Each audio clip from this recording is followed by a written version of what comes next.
Commander Sarah Chen pressed her palm against the cool metal of the observation deck's viewport, watching Earth shrink to a pale blue dot behind them.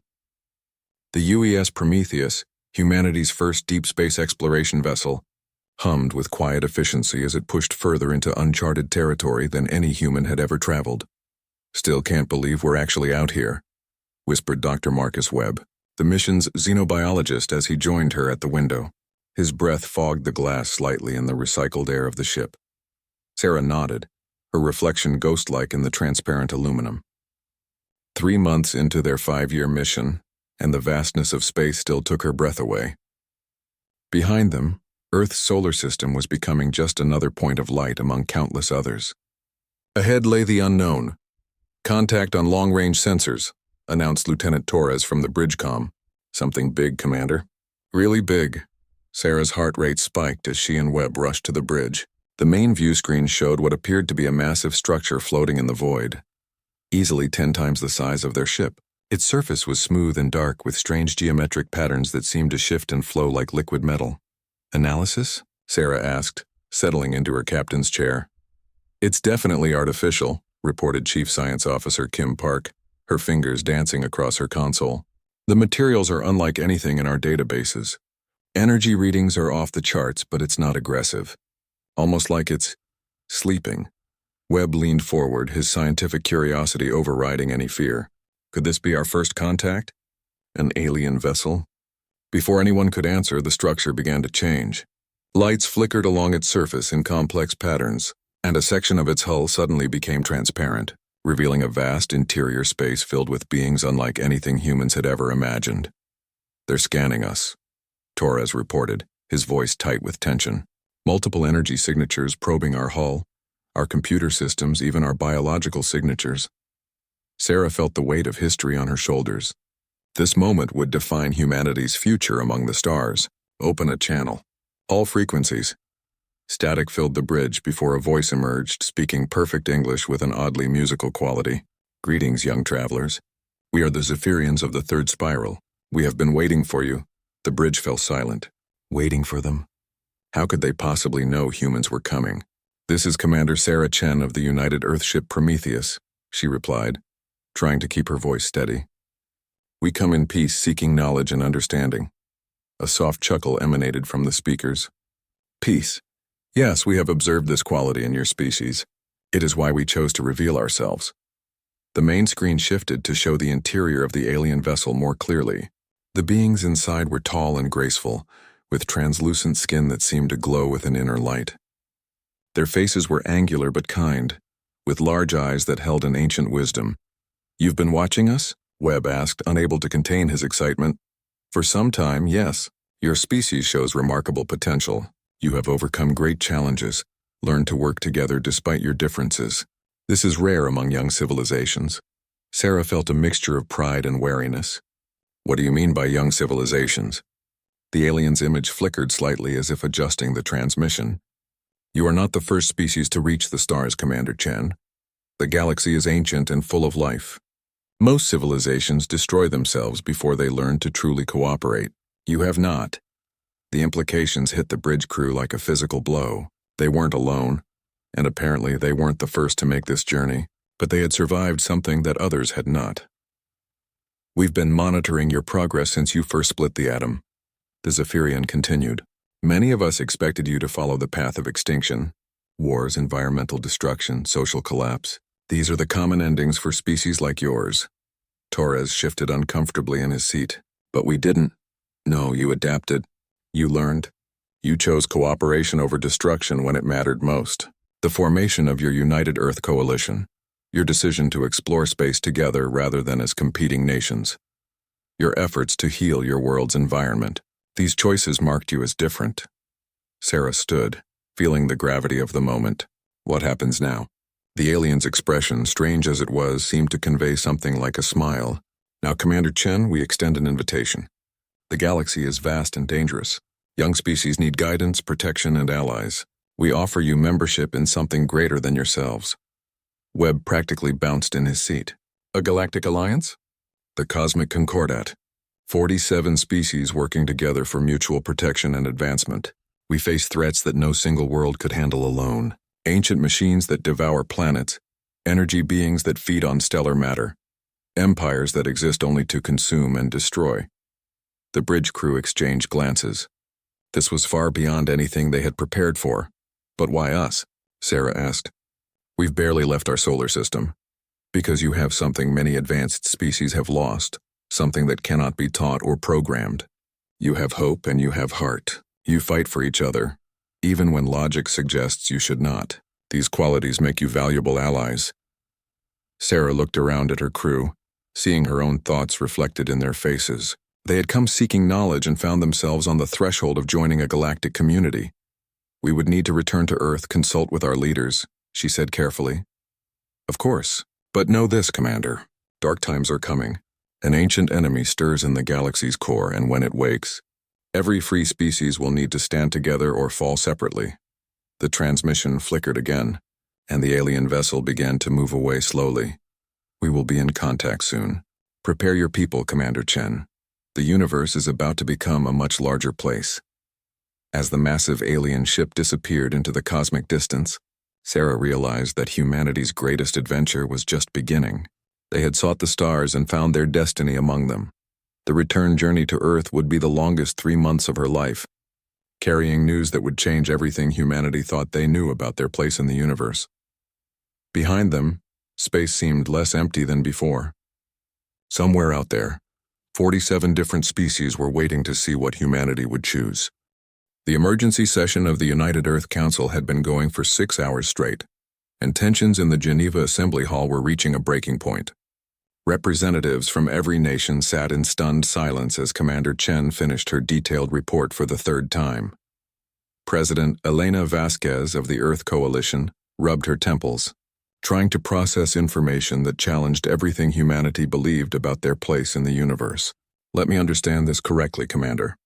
These aliens have been watching us for decades, and they're offering us membership in some kind of galactic government? The Cosmic Concordat, yes, ma'am, Sarah confirmed, her uniform crisp despite the long day of testimony. 47 species working together for mutual protection and advancement. Dr. Rajesh Patel, the Council's chief scientist, leaned forward.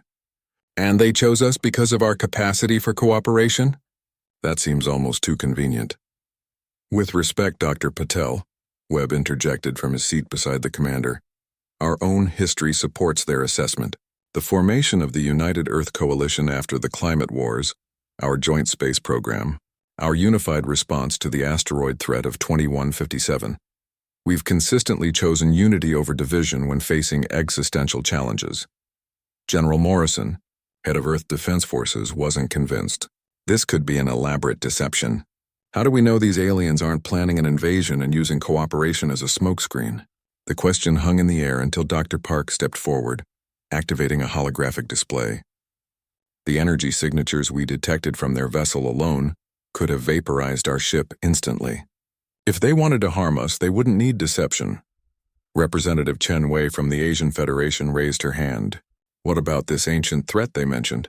An enemy stirring in the galaxy's core. Sarah's expression grew grave. They didn't provide details, but their concern was genuine. The implication is that something powerful and hostile is awakening, something that threatens all free civilizations.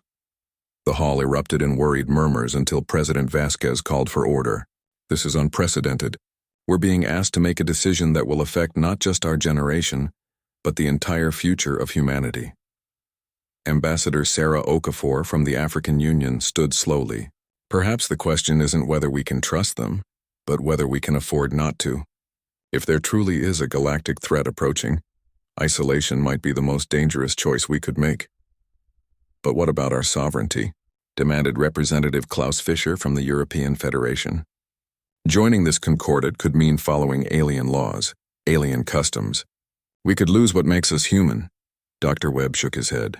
From what the Zephyrians indicated, the concordat preserves individual species autonomy while providing mutual support. It's more like the United Nations model than a world government. President Vasquez looked around the assembly. We need more information before we can make this decision. Commander Chen, did they provide any way to contact them? They said they would be in touch soon. Based on their technology, I suspect they're already monitoring our communications. As if summoned by her words, the lights in the assembly hall dimmed, and a familiar melodious voice filled the chamber. "Good evening, leaders of Earth. We apologize for the intrusion, but your discussion indicates you require additional information." Security teams tensed, but President Vasquez raised her hand for calm. "You're monitoring our conversations?" A translucent blue figure materialized at the center of the hall, causing several representatives to gasp. The Zephyrian looked exactly as they had on the ship's view screen, tall and graceful with luminous skin. "Only this gathering, and only to gauge your readiness for the truth. We mean no invasion of privacy." General Morrison stepped forward. "What truth?" The alien's large eyes seemed to focus on each person in the room simultaneously. "The enemy we face is called the Devourers. They are not a species but a force of entropy given consciousness. They consume entire star systems, leaving nothing but cold emptiness in their wake." The holographic display activated without any human input, showing images that made the assembly gasp. Massive mechanical entities the size of moons, surrounded by swirling clouds of destroyed matter. Solar systems reduced to dust and darkness. "They last awakened 3 million years ago," the Zephyrian continued. 17 civilizations fell before the remaining species found a way to put them back into dormancy. We have been preparing for their return ever since. Representative Okafor found her voice first. "How long do we have?" "Our scientists estimate 50 to 70 Earth years before they fully awaken. Time enough to prepare, but only if we work together." Dr. Patel stared at the horrific images. What could humanity possibly contribute to a fight against something like that? The alien's expression shifted to something that might have been admiration. "You underestimate yourselves, Dr. Patel. Your species has a quality that becomes invaluable in warfare against an enemy of pure entropy. You call it stubbornness, we call it persistence." "Stubbornness defeats galaxy-destroying machines?" General Morrison asked skeptically. "The Devourers are not merely machines, General. They are entropy personified. They corrupt and consume will itself. Most civilizations, when faced with absolute annihilation, despair and surrender. Humans, based on our observations, tend to become more determined." Sarah remembered the footage from the climate wars, humanity pulling together in the face of environmental collapse. The determination that built the orbital shields during the asteroid crisis. The alien was right. Your species has repeatedly faced extinction-level events and responded by innovating, adapting, and refusing to give up. This psychological resilience is exactly what the Concordat needs. President Vasquez stood slowly. "If we agree to join, what would be expected of us?" "Initially knowledge sharing and technological advancement. Your military would train alongside Concordat forces. Your scientists would collaborate on defensive technologies. Your people would learn about the galaxy and your place in it. And if we refuse?" The alien's glow dimmed slightly. "The Concordat will not abandon Earth to the Devourers, but a divided galaxy is a vulnerable galaxy. We hope you will choose to stand with us." The assembly fell silent as the weight of the decision settled over them. They weren't just choosing Earth's future, but potentially the fate of 47 civilizations. Representative Fisher stood again. "How long do we have to decide?" "Take the time you need, but know that preparation must begin soon. The Devourers do not wait for convenient timing." The alien figure began to fade. "We will await your answer. Choose wisely, people of Earth. The galaxy is counting on all of us." As the figure disappeared and the lights returned to normal, President Vasquez looked around the stunned assembly. "Ladies and gentlemen, we have a decision to make. One that will echo through history." The debate that followed would rage for days, but in that moment, each representative felt the tremendous responsibility settling on their shoulders. Humanity stood at the threshold of galactic citizenship, and their choice would determine not just their own survival, but the fate of free civilization itself. The vote was unanimous. For the first time in Earth's political history, every single representative agreed on something. Humanity would join the cosmic Concordat. 2 weeks after the decision, the skies above major cities worldwide filled with vessels that defied every known law of physics. The ships moved without visible propulsion, their hulls shimmering with colors that had no names in human language. Citizens gathered in streets and on rooftops, pointing cameras and phones at their first glimpse of alien technology.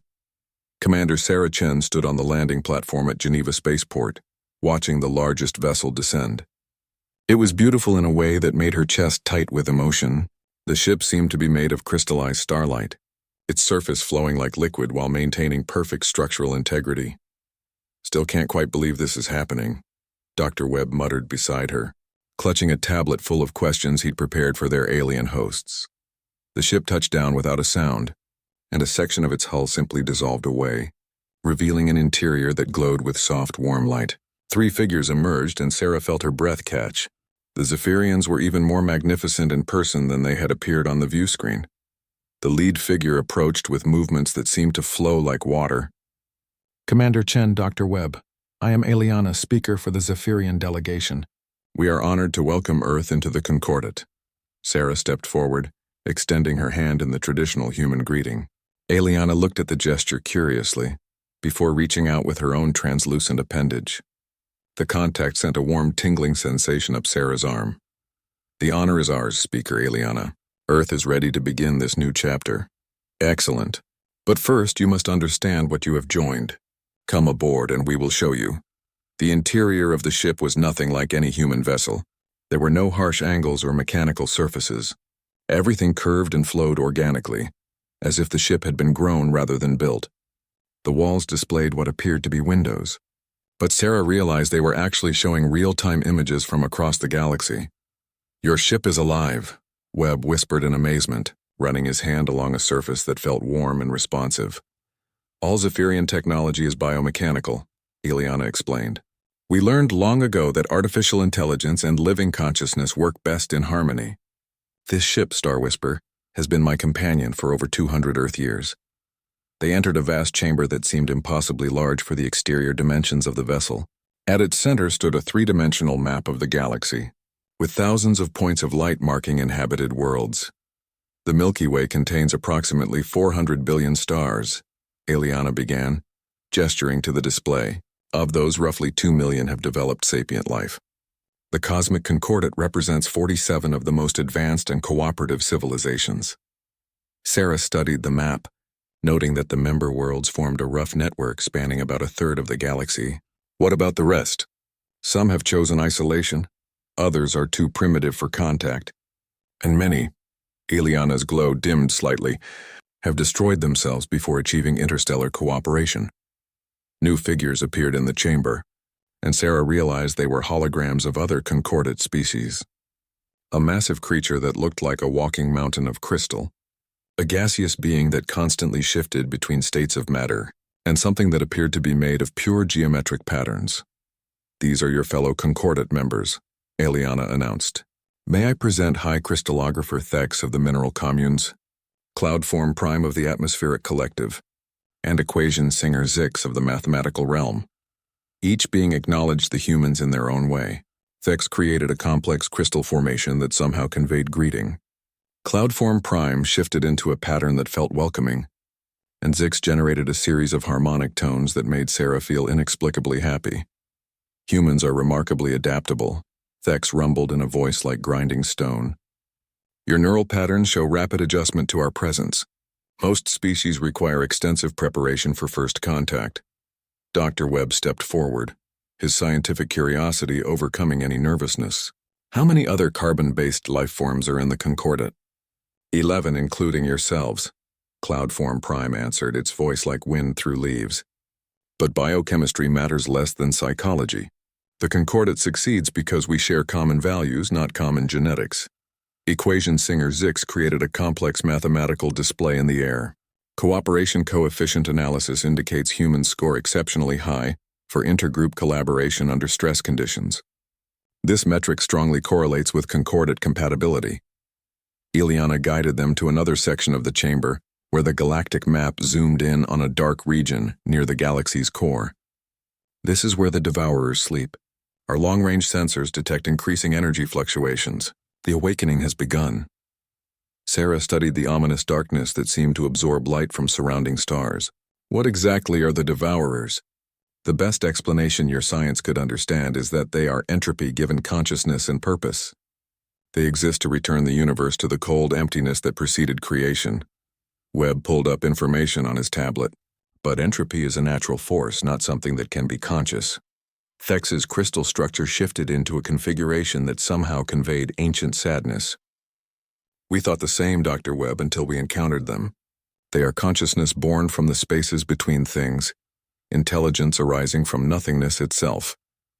The previous war lasted 3,000 years, Cloudform Prime added. 17 civilizations were completely consumed before we found a way to put them back into dormancy.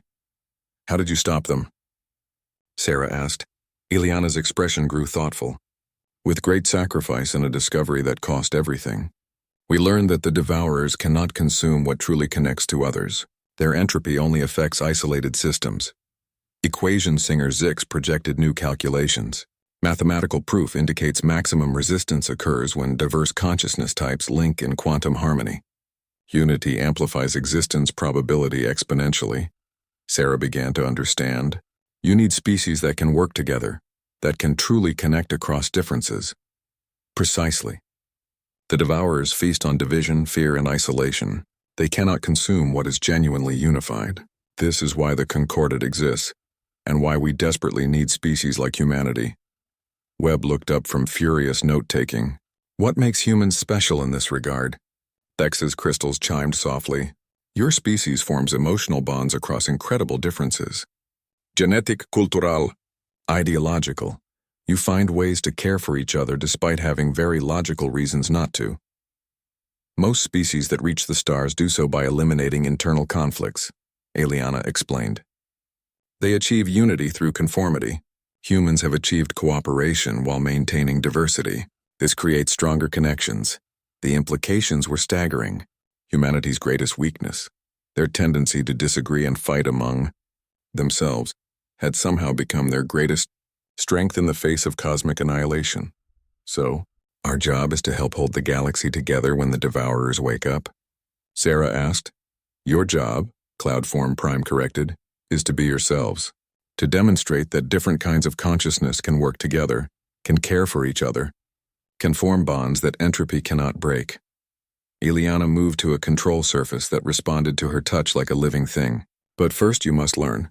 Your people will need to understand their new role, their new capabilities, and their new responsibilities. The ship began to move, and through the display windows, Sarah watched Earth fall away beneath them. They were leaving humanity's homeworld for the first time not as explorers, but as junior members of a galactic civilization. Where are we going? Webb asked. To Concordat Prime, Ileana replied. The central world where all member species gather. It is time for humanity to meet the galaxy, and for the galaxy to meet humanity. As they entered hyperspace, the stars stretching into lines of light around them, Sarah realized that this was only the beginning. The real test would come when 47 different forms of consciousness had to work together to face an enemy that wanted to unmake reality itself. But looking at her alien companions, feeling the genuine warmth and respect in their interactions, she felt something she hadn't expected. Hope. If the universe could create beings this different who still cared for each other, maybe they really could stand against the darkness together. Concordat Prime was unlike anything in human imagination.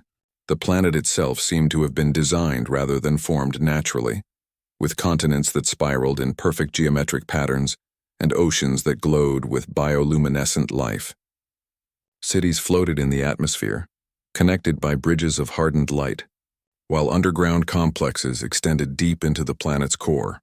Sarah and Webb stood on the observation deck of the diplomatic quarter, watching ships arrive from across the galaxy. Each vessel was unique, reflecting the biology and psychology of its creators. Some moved like living creatures, others projected geometric perfection, and a few seemed to exist in multiple dimensions simultaneously. 47 different species, Webb muttered, frantically updating his notes. 47 completely different ways of thinking, and somehow they all worked together. Dr. Park, who had joined them from Earth along with a larger diplomatic team, pointed to a ship that looked like a massive flower made of metal and light, the Botanical Confederation.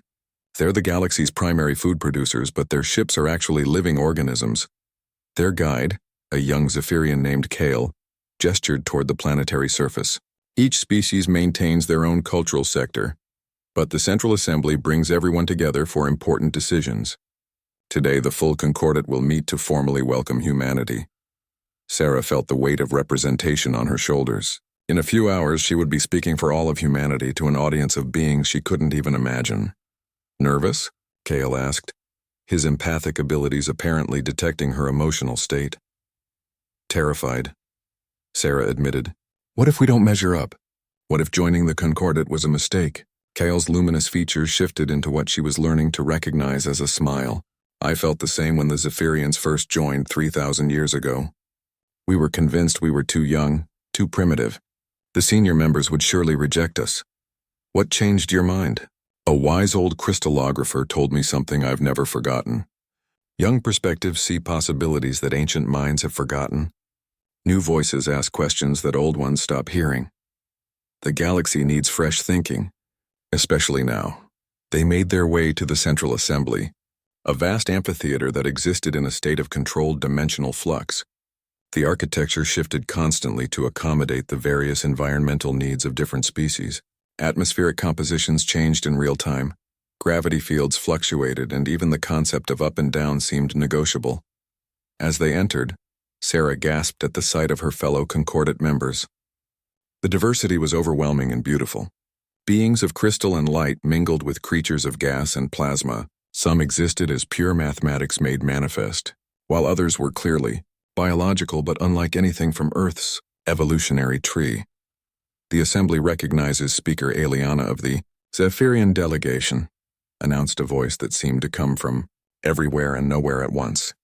Eliana rose gracefully, her form brightening as she addressed the gathered representatives. Honored colleagues, today we welcome our newest members, the humans of the planet Earth.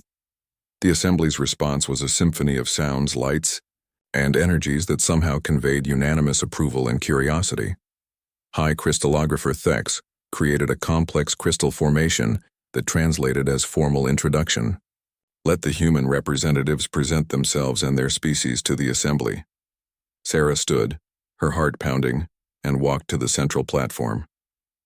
The platform adjusted itself to her biology, creating optimal conditions for human speech while ensuring her words would reach every being present. Honored members of the Cosmic Concordat, she began, her voice carried by translation systems to every corner of the Assembly. I am Commander Sarah Chen, representing the human species and the planet Earth. We come before you not as supplicants, but as partners ready to join in your great work. A ripple of interest moved through the Assembly. Most new species approached with humility and fear. Humans apparently approached with confidence. We know we are young by galactic standards, Sarah continued. We have only just learned to travel between stars, and our technology is primitive compared to yours.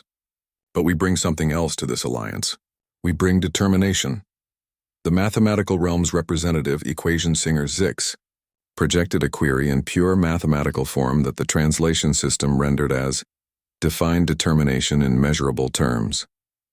Dr. Webb stepped forward, his scientist's mind rising to the challenge. Determination in human terms is the refusal to accept defeat even when logic suggests surrender is rational. It's choosing hope when evidence supports despair. It's continuing to fight not because victory is certain, but because fighting is right. A new voice emerged from a section of the Assembly that seemed to contain living shadows. The Umbral Collective questions this approach. Emotion clouds judgment. Logic ensures survival. Sarah felt the challenge in the statement and responded instinctively. Respectfully, the Umbral Collective, logic alone didn't bring any of us here. Every species in this assembly made an illogical choice at some point. They chose cooperation over competition, shared resources instead of hoarding them, trusted strangers instead of hiding behind defenses. The shadows shifted, and Sarah sensed consideration rather than opposition. Furthermore, she continued, gaining confidence when the devourers wake, pure logic will suggest surrender. The enemy is more powerful, more advanced, and has already consumed 17 civilizations. Logic says we cannot win. The assembly grew very quiet. But humans have a saying. It's not the size of the dog in the fight, it's the size of the fight in the dog. We're small, yes. We're new, absolutely. But we will not go quietly into that dark night. And if we have learned anything from our own history, it's that sometimes the impossible becomes possible when enough people refuse to accept impossibility. Cloudform Prime shifted into a configuration that radiated approval. The atmospheric collective recognizes wisdom in the human perspective. Consciousness itself defies logical probability, yet here we all are. Thex's crystalline structure chimed with harmonics that translated as agreement. The mineral communes concur. Our species has witnessed the birth and death of stars. Logic suggests all effort is temporary and therefore meaningless. Yet we continue because some truths transcend logic. Equation singer Zix projected a new mathematical model that somehow conveyed grudging admiration. Analysis indicates human determination coefficient may indeed provide significant resistance multiplier against entropy-based entities. The umbral collective's shadows moved again. The darkness acknowledges the light's persistence. Perhaps emotion and logic need not be enemies. Eliana stepped forward. The Zephyrian delegation calls for formal vote on human membership in the Cosmic Concordat. What followed was unlike any voting Sarah had ever witnessed. Each species expressed their decision in their own way. Crystals chimed, gases swirled in complex patterns, mathematical equations flowered into existence, and shadow danced with light. Some communications were beyond human comprehension, but the translation systems rendered them all into a simple message: acceptance. The vote is unanimous, announced the Assembly's voice. Humanity is welcomed as the 48th member of the Cosmic Concordat. The celebration that followed was equally diverse and equally universal. Light beings created aurora displays, crystal entities generated harmonic symphonies, and gaseous species formed artistic patterns in the air. The humans found themselves embraced by consciousness so alien they barely registered as life forms, yet somehow Sarah felt accepted and understood. As the formal ceremony concluded, representatives from dozens of species approached the human delegation. Each wanted to know more about humanity, to understand how such a young species had developed such strong cooperative instincts. "Your species is remarkable," commented a representative from the Botanical Confederation, its flower-like features shifting colors as it spoke. "Most civilizations require millennia to develop the unity you have achieved in mere centuries." Webb grinned, his earlier nervousness completely forgotten. "We had good motivation. Fight together or die separately." "Perhaps that is exactly the perspective we need," mused a being from the aerial communes that looked like a living cloud of metallic particles. "The Devourer's awakening will force us all to fight together or die separately." As the assembly began to disperse, Eliana approached Sarah. "You did well, Commander. Your words carried truth, and the assembly responds to truth. What happens now?" Sarah asked. "Now you learn. Your people will need to understand their role in what's coming. The Devourers are not an enemy that can be fought with weapons alone. They must be resisted with the very essence of what makes consciousness possible." Sarah looked around at the incredible diversity of beings that had just accepted humanity as equals. Different biologies, different psychologies, different ways of existing, yet all united by shared values and mutual respect. "We won't let you down," she promised. Eliana's glow brightened. "I know you won't. After all, humans refuse to accept defeat, remember?" As they prepared to leave the assembly chamber, Sarah felt the full weight of what they had just committed to. Humanity was no longer alone in the universe, but they were also no longer free to fail alone. The survival. 6 months after joining the Concordat, the transformation of human society was remarkable. Advanced alien technologies had revolutionized medicine, energy production, and space travel. Diseases that had plagued humanity for millennia were now preventable. Fusion reactors designed with crystallographer precision powered entire continents, and human ships equipped with Zephyrian biotech could cross vast interstellar distances in days rather than years. But the most significant change was in humanity itself. Captain James Morrison, formerly a skeptical general, now commanded the joint human Concordat training facility orbiting Mars. The massive station housed representatives from 12 different species, all working together to prepare for the coming war against the Devourers. "Status report," Morrison called as he entered the main training bay, where an extraordinary scene was unfolding. Human soldiers were paired with alien counterparts in exercises that would have been pure science fiction just months before. Lieutenant Sarah Kim moved in perfect synchronization with her aerial commune partner, a being of living metal that flowed around obstacles like liquid while maintaining solid structural integrity. Together, they navigated a combat course designed to simulate Devourer-corrupted space. The integration is proceeding faster than any models predicted, reported Dr. Yuki Tanaka, the facility's xenopsychologist. Humans are adapting to multi-species cooperation at a rate that's frankly astonishing our alien colleagues. Morrison watched as Corporal Rodriguez worked alongside a mathematical realm entity, their combined consciousness solving tactical problems by merging human intuition with mathematical precision. The solutions they generated were unlike anything either species could have developed alone. "What's the secret?" Morrison asked. "Empathy," Dr. Tanaka replied. "Humans have an unusual ability to understand and work with radically different forms of consciousness. Most species can cooperate with similar life forms, but humans seem to genuinely care about beings they barely understand." On the far side of the training bay, a group of human children were playing with young representatives from various species. A crystalline child from the mineral communes was teaching human kids how to create harmonic resonance patterns, while human children showed their alien friends games like tag and hide and seek. The games had evolved into something entirely new, incorporating the unique abilities of each species. "The next generation is even more remarkable," Dr. Tanaka continued. "These children are growing up thinking interspecies cooperation is normal. To them, having a best friend made of living mathematics or crystal formations is just how the universe works." Morrison felt a surge of pride watching the scene. Then his communicator chimed with an urgent message from Concordat Prime. "Sir," came the voice of Commander Chen from the communication station. "Priority transmission from speaker Ileana. The long-range sensors have detected something." Morrison's blood chilled. "The Devourers?" "They're stirring, sir.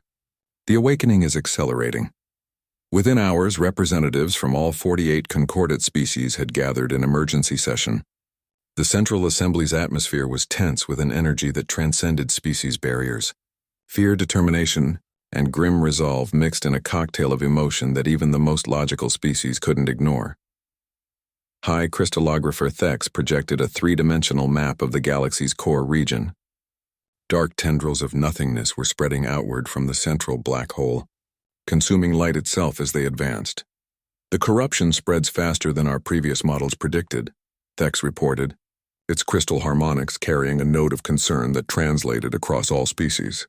"At this rate, the Devourers will be fully awakened within 20 standard years, not 50. Equation singer Zix generated complex mathematical projections that painted a grim picture.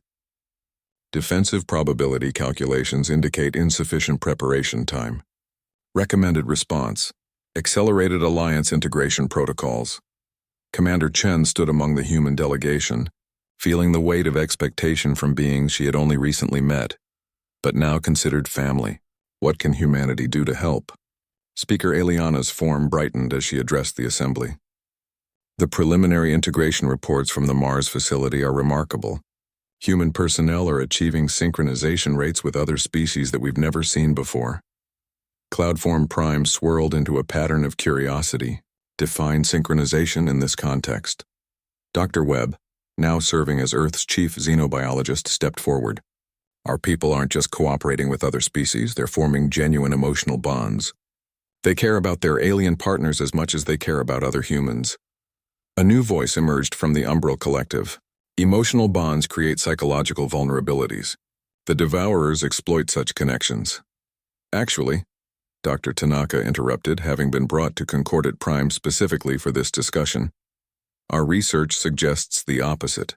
The Devourers consume isolated consciousness, but they cannot affect truly connected minds. The stronger the emotional bonds between different species, the more resistant the alliance becomes to their entropy field." The assembly stirred with interest. "This was new information. Explain further," requested a representative from the Photonic Assembly, a being of pure organized light. "The Devourers are entities of separation and dissolution," Dr. Tanaka continued. "They feed on the spaces between things, the gaps in connection, the failures of understanding. When different forms of consciousness bond emotionally, they create a unified field that the Devourers cannot penetrate." Thex's crystalline structure shifted into a configuration of deep thought. This hypothesis explains why the previous war lasted so long. Most species achieved unity through similarity. Humans achieve unity across difference. The bonds are therefore stronger. Sarah Chen felt a realization forming. You need us to help the entire Concordat bond the way humans bond with each other. Precisely, Eliana confirmed. Humans have an innate ability to form deep emotional connections with radically different beings. You see past surface differences to recognize consciousness itself. This skill must be taught to the entire alliance. Equation singer Zix projected new calculations. Mathematical analysis indicates exponential resistance increase if all Concordat species achieve human-level interspecies bonding coefficient. The implications were staggering. Humanity wasn't just joining the fight against the Devourers. They were being asked to fundamentally change how 47 advanced civilizations related to each other. "How do we teach emotional connection?" asked Morrison, who had arrived with the latest reports from Mars. A gentle presence emerged from the Botanical Confederation. "Perhaps teaching is the wrong approach. Humans do not learn empathy, they simply express it naturally. The question is how to help other species express what they already possess." Dr. Webb nodded enthusiastically. "Every species in this assembly chose cooperation over competition at some point in their evolution. The capacity for care is already there, it just needs to be accessed." "The children," Dr. Tanaka said suddenly, "the young ones at the Mars facility are already doing this naturally. They're forming bonds that transcend species barriers completely." Ileana's glow brightened with excitement. "An interspecies youth exchange program. Young minds from all Concordat worlds, learning together, playing together, growing up as unified galactic citizens." The Umbral Collective's shadows shifted thoughtfully. The darkness acknowledges merit in this approach. Young consciousness is more flexible, less constrained by evolutionary prejudices. "But we also need the adults," Chen pointed out. "The children won't be ready to fight when the Devourers arrive." "Mixed crews," Morrison suggested. "Every ship, every facility, every military unit should have representatives from multiple species. Not just working together, but living together, sharing experiences, forming friendships." Cloudform Prime created a pattern of approval. The Atmospheric Collective agrees. Shared experience creates stronger bonds than shared duty. Over the next several hours, the Assembly developed a comprehensive plan. Humans would serve as integration specialists, helping other species form the deep emotional connections that would make the Concordat truly unified. Exchange programs, mixed crews, joint training exercises, cultural festivals, even interspecies art collaborations would all be part of the effort.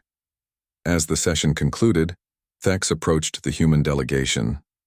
"Your species continues to surprise us. Most civilizations fear the responsibility you have just accepted." Sarah Chen smiled, thinking of all the humans back on Earth and Mars who were already forming friendships with beings they couldn't have imagined months ago. "Fear isn't really an option when the people you care about are in danger." "And that," Eliana observed, "is exactly why you were chosen." As representatives dispersed to begin implementing their ambitious integration plan, the humans remained in the assembly chamber, processing what they had just committed to. "Think we can do it?" Webb asked. "Unite 48 species so completely that they become immune to cosmic entropy?" Morrison looked around at the empty chamber where so many different forms of consciousness had just worked together to plan their mutual survival. "A year ago, I would have said it was impossible. Now I've seen human children playing games with L." The alarm that pierced through Concordat Prime's peaceful morning was unlike anything the galaxy had heard in 3 million years. It was the sound of the Devourers awakening. Admiral Sarah Chen, now commanding the integrated Concordat defense fleet, stood in the war room surrounded by holographic displays showing the galaxy's core. What she saw made her blood freeze.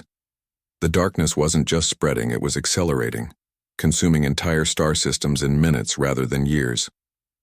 "Report," she called to her integrated command staff, a mix of beings from 24 different species who had trained together for the past 5 years. "The Devourers have achieved full consciousness," reported Commander Zek 7, a mathematical realm entity whose geometric form pulsed with urgent calculations. "They're not following the predicted awakening pattern.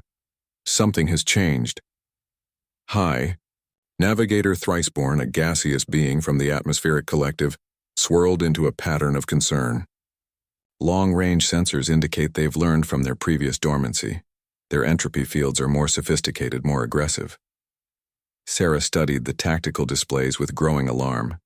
The integration program had been remarkably successful. Across the galaxy, mixed crews worked in perfect harmony. Species boundaries had blurred into meaningful friendships, and the children of the exchange programs had grown into young adults who thought of all concordate species as family. But none of that mattered if they couldn't survive the next few weeks.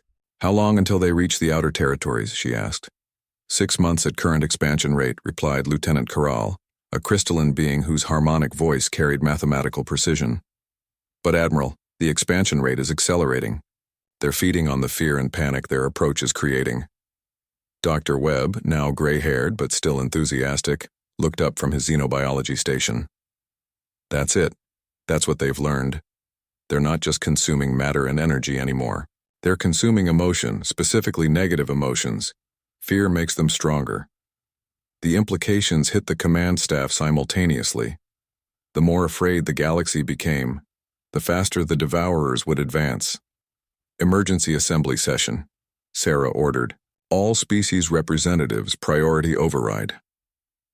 Within hours, the Central Assembly was packed with beings from every corner of concordate space. But this gathering was different from the one 5 years ago. Species barriers had largely dissolved. Crystalline beings sat comfortably next to gaseous entities. Mathematical constructs debated strategy with biological life forms. And everywhere Sarah looked, she saw the deep friendships that had developed between radically different forms of consciousness. The situation is grave, Speaker Eliana announced, her usually bright luminescence dimmed with concern. The devourers are stronger than our ancestors faced. They feed on fear itself, growing more powerful as panic spreads. High crystallographer, Thex created a complex harmonic that conveyed deep thought. Traditional military response will only accelerate their approach. Fear of the enemy strengthens the enemy.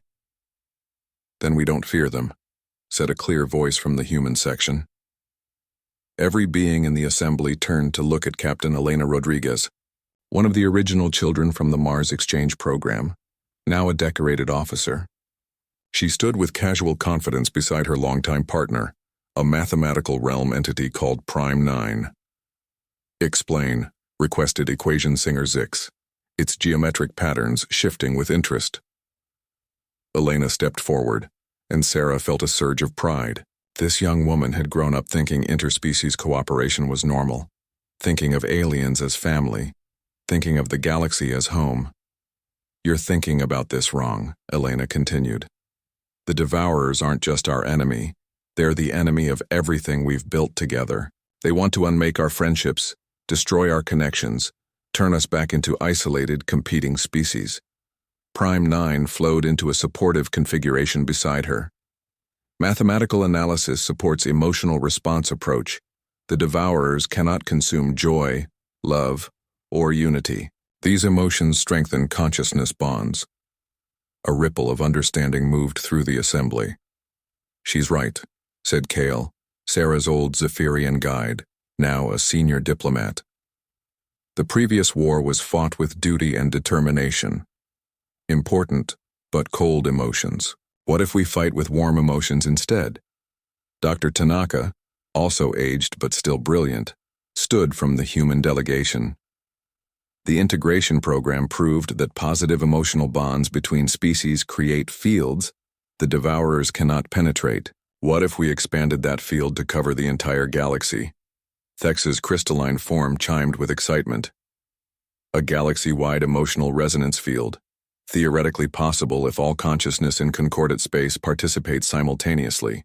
A celebration, breathed Cloudform Prime, swirling into patterns of amazement. Not a battle, but a celebration of everything we've achieved together. The concept was audacious beyond belief.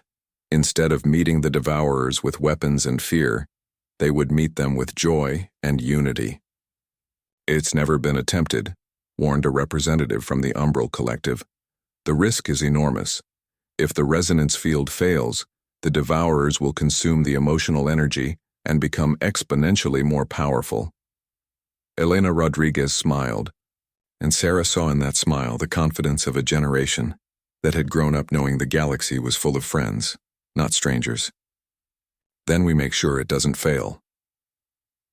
The planning session that followed was unlike any military preparation in galactic history. Instead of weapons and tactics, they planned festivals and ceremonies.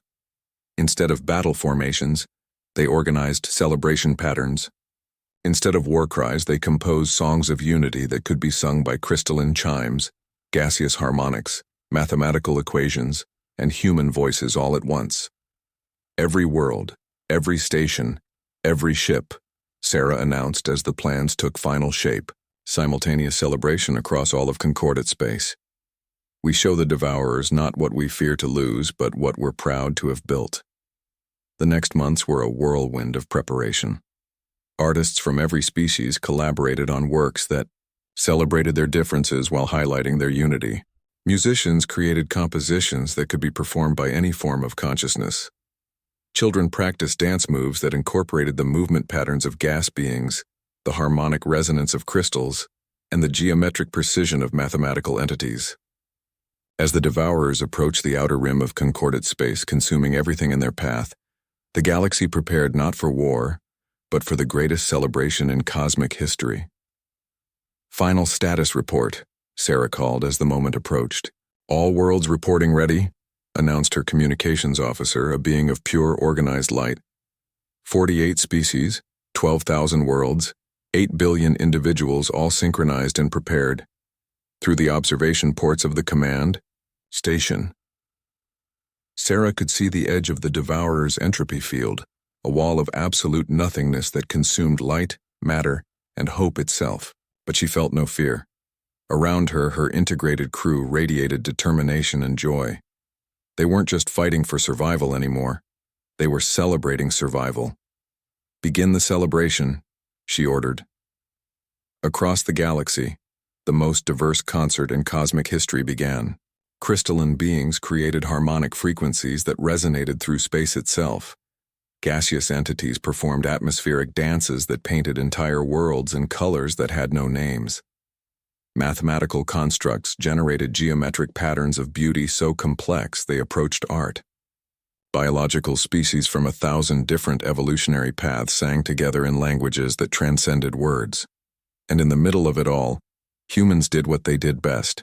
They connected, they laughed, they cried happy tears. They hugged their alien friends and celebrated the miracle of consciousness finding consciousness across the vast emptiness of space. The emotional resonance field that resulted was visible from space, a golden glow that surrounded every concordate world like a protective barrier.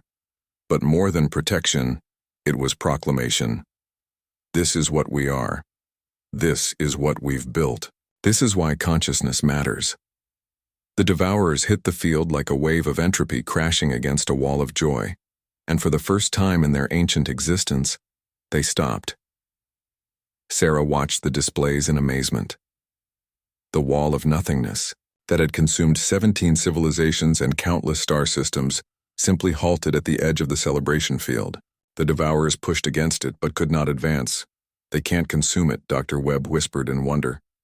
Joy creates reality. They can only consume emptiness, and we're not empty anymore. The stalemate continued for hours, then days. The galaxy celebrated while cosmic entropy pressed against their barrier of happiness. But slowly, something unprecedented began to happen. The darkness began to recede. Impossible, breathed equation singer Zix. Mathematical models indicate entropy cannot be reversed by emotional states. Maybe, Elena Rodriguez said with a grin. Your mathematical models haven't met humans before. As the celebration continued, growing stronger rather than weaker with each passing day, the Devourers began to withdraw. They had awakened to find not a galaxy of isolated, fearful civilizations they could easily consume, but a unified family celebrating its existence. And for entities that existed to unmake connections, a galaxy that had become one vast connection was not just indigestible, it was incomprehensible. Sarah watched the ancient enemy retreat toward the galactic core, baffled by a universe that had learned to respond to entropy with joy. Think they'll stay away? Asked Commander Zek-7. Sarah looked around at her diverse crew, at the display showing 48 species celebrating together across thousands of worlds, at the children who had grown up thinking interspecies friendship was normal. I think, she said with deep satisfaction, they just learned that consciousness is a lot stronger than they thought, especially when it's happy. 10 years had passed since the Great Celebration, as historians now called it. The galaxy had settled into a peace unlike anything in recorded history. The Devourers remained dormant in the galactic core, apparently content to sleep rather than face another wall of unified joy. Admiral Sarah Chen, now in her 70s but still sharp as ever, stood in the Memorial Garden on Concordat Prime. The garden was a living testament to the 48 species of the Alliance, with plants, crystals, atmospheric displays, and mathematical constructs all coexisting in perfect harmony. It had been designed by children from the integration program, now adults who couldn't imagine the universe any other way. "Still hard to believe sometimes," said a familiar voice behind her. Sarah turned to see Dr. Webb, ancient now but still carrying a tablet full of notes. His hair was completely white, but his eyes still sparkled with the wonder that had driven him to xenobiology decades ago. "What is?" Sarah asked, though she suspected she knew. "All of it. 50 years ago we thought we were alone in the universe. Now look at this place." The garden was filled with beings from across the galaxy. A group of crystalline children played mathematical games with human kids, their harmonic laughter creating music that gaseous, atmospheric collective youth danced through. Elderly beings from a dozen species sat together on benches designed to accommodate their various physiologies, sharing stories that spanned millennia. "The children don't see anything unusual about it," Sarah observed. "To them, this is just how the universe is supposed to work." Webb nodded, making notes on his ever-present tablet. "The integration was so complete that we've essentially created a new form of consciousness. Not human, not alien, but something that encompasses all forms of sapient life. Speaking of which," came another voice, "you should see the latest reports from the expansion sectors." They turned to see Elena Rodriguez approaching, now a senior ambassador, but still radiating the confidence of someone who had grown up among the stars. Beside her walked Prime 9, her mathematical partner whose geometric patterns had become more complex and beautiful over the years. "What reports?" Sarah asked. Elena activated a holographic display that showed the galaxy's spiral arms. "We've made contact with 17 new civilizations in the past year alone. Word is spreading about the Concordat, and species are actively seeking us out. The consciousness resonance is expanding," Prime 9 added, its patterns shifting to display complex equations. "Each new species that joins strengthens the field. The mathematical progression suggests exponential growth in galactic unity." Webb looked up from his notes with excitement. "Evolution in real time. We're watching the galaxy develop a unified consciousness. And it's not just our galaxy," Elena continued, her grin widening. "Long-range sensors are detecting similar unity fields in neighboring galaxies. The concept is spreading faster than light itself." Sarah felt a deep satisfaction settling over her. They had done more than just defeat the Devourers. They had fundamentally changed how consciousness worked in the universe. "Any word from the core?" she asked. "The Devourers remain dormant," Prime 9 reported, "but our analysis suggests they're not just sleeping. They're changing. Adapting to a universe where entropy is met with unity rather than fear." "Changing how?" Webb asked, his scientific curiosity overriding any concern. Elena exchanged a look with Prime 9 before answering. "We think they're learning to appreciate consciousness rather than consume it. It sounds impossible, but the mathematical models support it. Entities of pure entropy learning to value creation," Sarah mused. "That would be the ultimate irony, or the ultimate victory," Webb countered. "If the galaxy's unity field is strong enough to convert even the Devourers, then consciousness really has become the dominant force in the universe." They walked deeper into the garden, passing monuments to the species that had joined the Concordat over the decades. Each monument was unique, reflecting the culture and biology of its creators, but all were connected by pathways that encouraged interaction and understanding. "Remember when we thought joining the Concordat was about survival?" Sarah said. "Turns out it was about something much bigger," Elena replied. "It was about growing up. The galaxy was like a child, with all these different thoughts and ideas running around separately. Now it's learning to think as one unified mind while still maintaining individual personality." A commotion near the garden's center caught their attention. A group of young beings from various species had gathered around something, their excited chatter creating a symphony of sounds, lights, and mathematical expressions. "What's happening?" Webb asked as they approached. "A new art form," explained a young Zephyrian whose luminescence pulsed with excitement. It can only be created when all 48 species work together simultaneously. In the center of the group, a collaborative artwork was taking shape. Crystalline beings provided harmonic structure, gaseous entities painted with atmospheric colors, mathematical constructs contributed geometric precision, and biological species from dozens of worlds added their own unique elements. The result was something that transcended any single species' aesthetic, becoming beautiful in ways that no individual consciousness could have conceived. That's what we've become, Sarah realized. Something that's more than the sum of its parts. And it's not finished, Elena added. Every new species we encounter adds their own element to the artwork. The galaxy is still growing, still becoming more than it was. Webb made rapid notes trying to capture the significance of what they were witnessing. 50 years of integration has produced something unprecedented. Not just cooperation between species, but actual evolution into a higher form of consciousness. The Devourers will never understand it, Prime 9 observed. Entities of entropy cannot comprehend creation that grows stronger through diversity rather than weaker. Maybe that's the point, Sarah said thoughtfully. Maybe the universe needed consciousness to reach this level of unity, before it could be truly safe from forces of dissolution. As evening fell on Concordat Prime, the garden's various light sources created a display that was visible from orbit. Bioluminescent plants, crystalline resonance, atmospheric aurora, and artificial illumination all combined to paint the night in colors that told the story of unity across difference. Do you think we succeeded? Webb asked as they made their way back toward the diplomatic quarter. Did we do what we set out to do?